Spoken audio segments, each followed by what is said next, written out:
Few minute Bible study with pastor Arif Raza Gill के इस platform से मैं आप सबों को एक बार फिर से खुशामदीद कहता हूँ। मैं खुदावंद की शुक्रगुजारी करता हूँ जिसने एक बार फिर से मुझे आपको ये तौफीक दी कि हम कलाम खुदा की खूबसूरत बातों को सीख सकें। मेरा आप सबों के दरमियान में आने का सिर्फ एक ही मकसद है कि हम कलाम खुदा की खूबसूरत सच्चाइयों को विद कॉन्टेक्स्ट सियाको शबाक के लिहाज से हवाले से सीख सकें। और आज का मेरा टॉपिक जो है वो दुआ के ताल्लुक़ से है। दुआ के ताल्लुक़ से मैं कुछ बड़ी अहम बातें आप लोगों के साथ करना चाहता हूँ।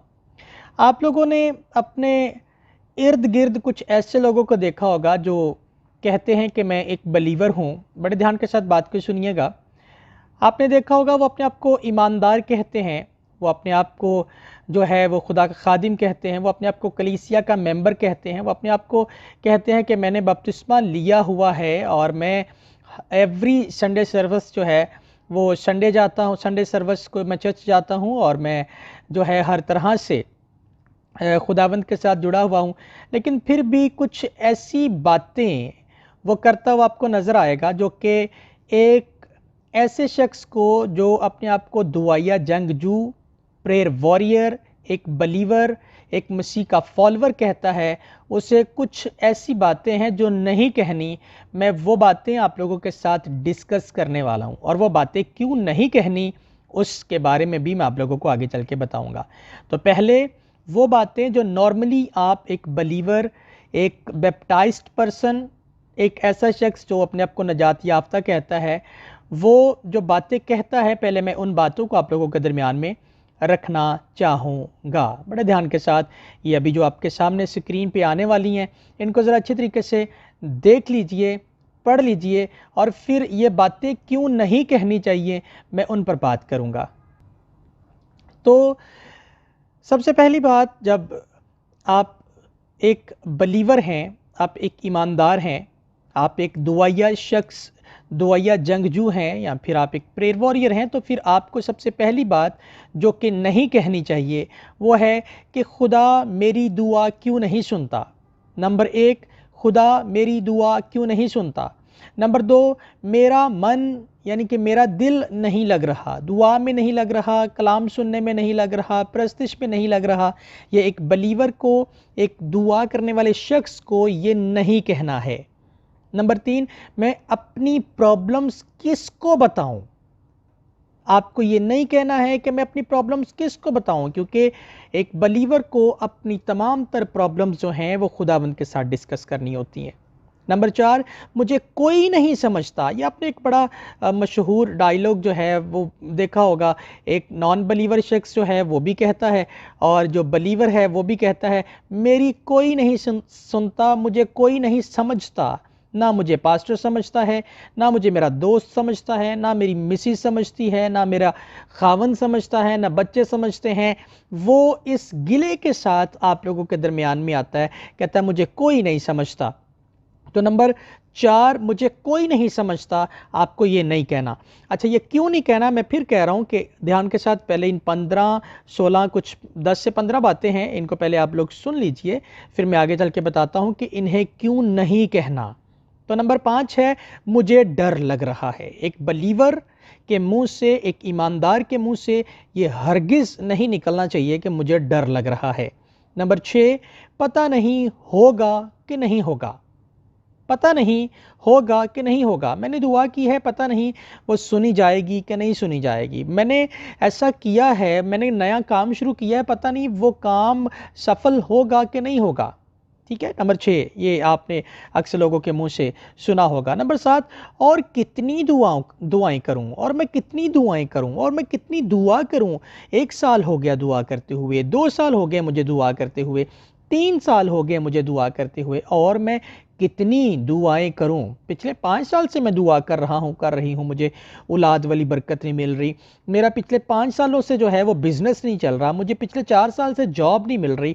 तो एक बलीवर को, एक ईमानदार को, एक बैप्टाइज्ड पर्सन को ये नहीं कहना। और नंबर 8 है, क्या खुदा मुझे भूल गया। क्या खुदा मुझे भूल गया है। मतलब जब आप दुआ में जाते हैं, दुआएं सुनी नहीं जा रही, तो आप ईमानदारों को ये कहते हुए सुनेंगे, क्या खुदा मुझे भूल गया, या फिर इस तरह से आप गिले करते हुए लोगों को देखेंगे तो आपको ये नहीं करना। एक ईमानदार को, एक बिलीवर को ये नहीं करना कि वो गिले करे। नंबर 9, मुझ में कोई कमी तो नहीं है। मुझ में कोई कमी तो नहीं है। एक बिलीवर ये कहता हुआ आपको नजर आएगा कि वो कहेगा कि मुझ में कोई कमी तो नहीं है। कमी से मुराद ये कि मेरा दुआ करने का तरीकाकार ठीक है। क्या मुझे शॉर्ट प्रेयर करनी थी, क्या मुझे लॉन्ग प्रेयर करनी थी, क्या मुझे चला चला के जो है वो ऊंची आवाज़ में प्रेयर करनी थी, क्या मुझे स्लो आवाज़ में प्रेयर करनी थी, क्या मुझे जो है वो दरवाज़ा बंद करके प्रेयर करनी थी, दरवाज़ा खोल के प्रेयर करनी थी, मुझे हैकल में जाके प्रेयर करनी थी, मुझे चर्च में जाके प्रेयर करनी थी, मुझे जो है वो किसी मखसूस जगह पर जाकर प्रेयर करनी थी। मतलब ये कुछ लोग जो हैं वो कहते हैं कि शायद मुझ में कोई कमी है कि मेरी दुआ सुनी नहीं जा रही।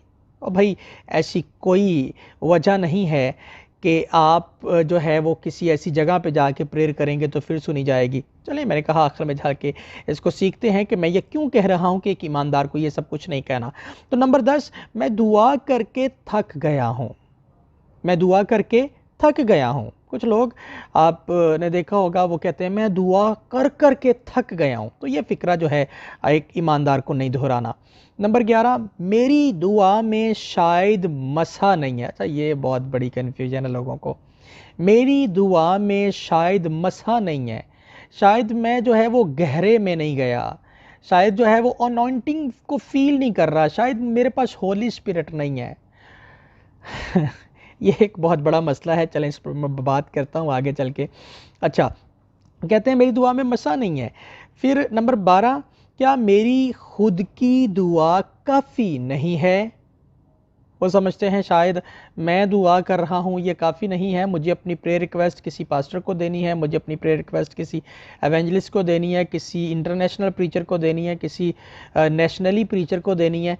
वो ये समझते हैं कि हम अपनी प्रेयर रिक्वेस्ट बहुत से लोगों तक फॉरवर्ड करेंगे तो ही, मैं आ रहा हूँ, हाँ जी, तो ही जो है वो मेरी दुआ सुनी जाएगी, कि मैं बहुत लोगों को जो है वो अपनी प्रेयर रिक्वेस्ट जो है वो सबमिट करवाऊंगा तो। लेकिन बिब्लिकल तरीके से अगर हम बात करें तो बाइबल जो है वो व्यक्तिगत, यानी कि पर्सनली अगर आप खुदावंद के साथ एक अच्छा रिलेशन रखते हैं तो भी आपकी दुआ सुनी जाएगी। तो आपको, एक बलीवर को ये नहीं कहना कि पता नहीं मेरी दुआ इसलिए नहीं सुनी जाती कि मैं अकेला कर रहा हूँ, यानी कि मैं अकेला शायद काफ़ी नहीं हूँ।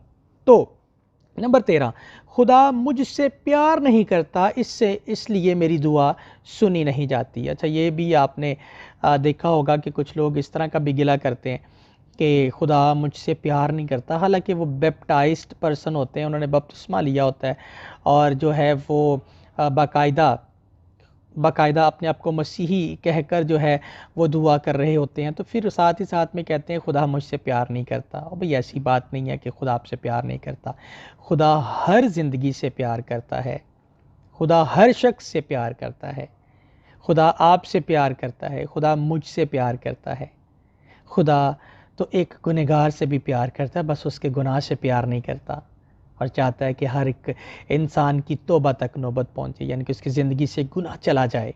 वो आपसे प्यार करता है। तो ये आपने नहीं कहना, एक बलीवर को ये नहीं कहना कि खुदा मुझसे प्यार नहीं करता, शायद इस वजह से मेरी दुआ नहीं सुनी जाती।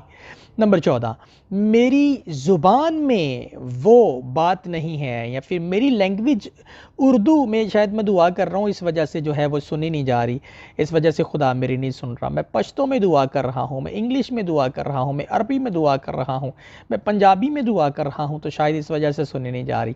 तो ऐसी भी कोई बात नहीं होती कि आप पंजाबी में करें, उर्दू में करें, आप जो है वो इंटरनेशनली किसी प्रेयर जो है वो लैंग्वेज में करें या फिर कोई लोकल लैंग्वेज में करें, आप किसी भी लैंग्वेज में करें, आपको आपकी दुआ का जवाब मिलेगा, बशर्ते कि जो मैं आखिर में कहने वाला हूँ उस तरीके से, उस मेथड से जो है आपको दुआ करनी है। और फिर करने के बाद किस तरीके से स्टे करना है, बाइबल इसके बारे में क्या कहती है मैं आपको बताता हूँ। नंबर 15 पहले देख लेते हैं। क्या घर की दुआ जो है वो खुदा नहीं सुनेगा? घर की मतलब कि मैं अपने घर में बैठ के कर रहा हूँ तो शायद इस वजह से नहीं सुनी जाएगी। ये आपको नहीं कहना, क्योंकि बाइबल की रूह से जहाँ 2 या 3 उसके नाम से जमा होंगे, आप बस में चलते हुए दुआ करें, आप घर में बैठ के दुआ करें, आप ऑफिस में बैठ के दुआ करें, आप किचन में काम करती हुई दुआ करें, आप जो है वो चलते फिरते हुए दुआ करें, आप जहाँ भी प्रेयर करेंगे आपकी दुआ सुनी जाएगी, बशर्ते कि जैसे कि बाइबल कहती है उस तरीके से आपने करनी है। तो कहा जा रहा है 15वां जो हमारा आखिरी बेसिकली ये जो पॉइंट है, इसमें हमने सीखा कि हम चर्च में करें, हम ऑफिस में करें, जहाँ भी करेंगे आपकी दुआ सुनी जाएगी। ये आपने अपने आप को इस तरीके कभी धोखा नहीं देना। अच्छा, अब बात करना चाहता हूँ, 2 रेफरेंस बाइबल में से आप लोगों के सामने रखूँगा। उन 2 रेफरेंसेस को ज़रा आप अपने सामने रखें और उनको बड़े ध्यान के साथ समझने की कोशिश कीजिएगा। रिकॉर्डिंग लंबी हो रही है, ज़्यादा रिकॉर्डिंग लंबी नहीं करना चाह रहा, क्योंकि आप लोग जो है वो बहुत लंबा मैसेज सुनते नहीं हैं। मेरी बड़ी हद तक कोशिश रहेगी आगे चल के भी कि 15 मिनट से ज़्यादा मैं रिकॉर्डिंग ना कर पाऊँ, क्योंकि अगर ये 15 पॉइंट्स को अगर मैं तफसीलन खोलना शुरू करूँगा तो फिर ये तो घंटों में बात चली जाएगी। इसलिए सिर्फ 2 रेफरेंस आप लोगों के सामने रखना चाहूँगा। पहला रेफरेंस है मरकस की अंजील उसके 11वें बाब की 24वीं आयत।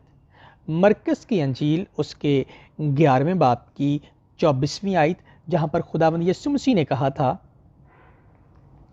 इसलिए मैं तुमसे कहता हूँ कि जो कुछ तुम दुआ में मांगते हो यकीन करो कि तुमको मिल गया है और वह तुमको मिल जाएगा।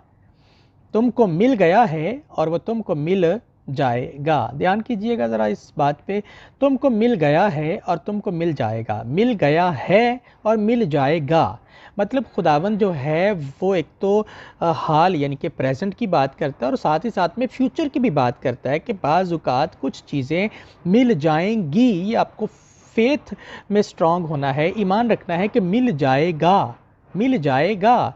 तो जब मिल जाएगा तो खुदावंद का कलाम कहता है कि एक मुकर्रा वक्त पर आपको वो चीज़ मिलेगी। जैसे कि बुक ऑफ इक्लेसियास्टिस चैप्टर 3 वाइस की किताब में सुलेमान बिन दाऊद कहता है कि इस ज़मीन पर हर चीज़ का एक वक्त मुकर्रर है, तो मुकर्रर वक्त पर वो चीज़ आपको मिल जाएगी। आपने ये गिला नहीं करना कि मुझे 5 साल हो गए दुआ करते, हाय मुझे 10 साल हो गए दुआ करते। आपका काम है कंटिन्यू दुआ करते रहना, जारी रखें। खुदावंद अपने मुकर्रर वक्त पर जो है आपको मुहैया करेगा, जैसे उसने अब्राहम को मुहैया किया। बात समझ में आ रही है? तो इस वर्ष को जब आप सामने रखेंगे तो जितने पॉइंट्स मैंने आपके सामने पहले कोई 15 के करीब पॉइंट्स रखे हैं, वो सारे 15 पॉइंट्स साथ साथ पढ़ते जाइएगा, साथ में इस वर्ष को पढ़ते जाइएगा। आप कहेंगे जी बिल्कुल ये भी कैंसिल, ये भी नहीं कहना, ये भी नहीं कहना, जी बिल्कुल इसको पढ़ें तो ये भी नहीं कहना, इसको पढ़ेंगे तो ये भी नहीं कहना। एक और रेफरेंस देना चाहूँगा, आप मेरे साथ निकालिएगा यकूब का ख़त। यकूब का ख़त निकालिएगा, उसके पहले बाब की 6ठी आयत से लेके 8वीं आयत तक को मैं आप लोगों के सामने पढ़ना चाहूँगा। बड़े ध्यान के साथ सुनिएगा। लिखा है, वो शख्स दो दिला है और अपनी सब बातों में बेकयाम, मगर ईमान से मांगे और शक न करे, क्योंकि शक करने वाला समंदर की लहर की मानित होता है जो हवा से बहती और उछलती है। ऐसा आदमी ये न समझे कि मुझे खुदावन से कुछ मिलेगा। आमीन। तो आखिर में लिखा है, ऐसा आदमी ये ना समझे कि मुझे खुदाबंद से कुछ मिलेगा। तो कैसा आदमी? नंबर 1 दो दिला, नंबर 2 जो कि बातों में बेकयाम है, नंबर 3 ईमान से ना मांगने वाला, नंबर 4 शक करने वाला। तो ये 4 किस्म की बातें आपको मिलेंगी यहाँ पर लिखी हुई इस रेफरेंस के अंदर। तो जब आप वो 15 जो कि मैंने पॉइंट्स आप लोगों के सामने रखे हैं, जो कि ईमानदार को नहीं कहने, एक बिलीवर को नहीं कहने, जब आप उनको पढ़ेंगे और साथ में ये 2 रेफरेंसेस पढ़ेंगे तो आप कहेंगे, जो कि मैंने पहले भी कहा कि आप इनको साथ में जब मैच करेंगे तो आप कहेंगे ये भी नहीं कहना, ये भी नहीं कहना, ये भी भाई आरिफ ठीक कह रहे थे, ये भी नहीं कहना, ये भी नहीं कहना। क्योंकि एक बिलीवर को, एक ईमानदार को, एक मसीही को, एक दुआ करने वाले शख्स को ये ज़ेबा नहीं देता कि वो ऐसे अल्फाज बोले, क्योंकि ऐसे अल्फाज जो है वो हमारे ईमान की कमी की वजह से बोले जाते हैं। ऐसे अल्फाज वो बोलते हैं जिनकी ज़िंदगी के अंदर शक होता है कि उनकी दुआ जो है वो सुनी गई, नहीं सुनी गई, सुनी जाएगी, नहीं सुनी जाएगी। ठीक है, तो ये ईमान की कमी, इस जिनमें शक होता है, जिनमें ईमान की कमी होती है, जो दो दिले होते हैं, यानी कि दुनियादारी भी ते खुदावंद रब रब भी ते बाकी सब भी। सो जो ऐसा कुछ करते हैं फिर उनकी दुआएं नहीं सुनी जाती। तो फिर आपको ये 15 पॉइंट जो मैंने आप लोगों के सामने रखे हैं, इनको आपको नहीं कहना, नहीं दोहराना, जाने अनजाने में भी ये चीज़ें नहीं कहनी। तो फिर तो आप समझेंगे कि मैं एक बलीवर हूँ और एक ईमानदार हूँ और मैं बाइबल के मुताबिक बिल्कुल ठीक कर रहा हूँ, और खुदावंद की मर्ज़ी जब होगी तब मेरी ज़िंदगी में हो जाना है। वो ऑन द स्पॉट भी हो सकता है, वो एक दिन के बाद हो सकता है, 1 साल के बाद हो सकता है, 10 सालों के बाद हो सकता है, लेकिन खुदावंद वो करेगा। ये सारी चीज़ें जो मैंने आपके सामने रखी हैं, ये ऐसी कोई वजह नहीं है कि खुदा आपकी इन वजूहात की वजह से नहीं सुनता।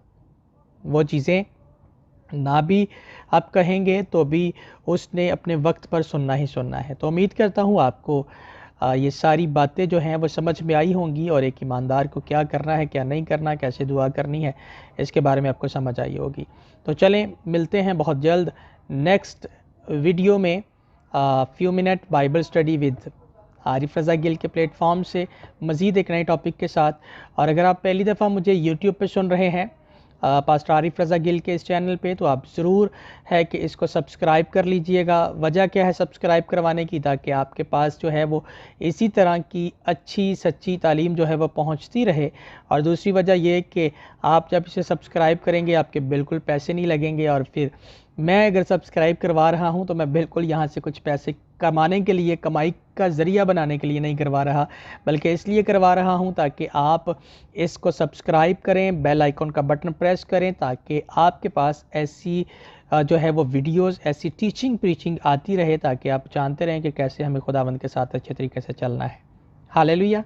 सो खुदावंद आप सबको बरकत दे। God bless all of you. जय मसीह की।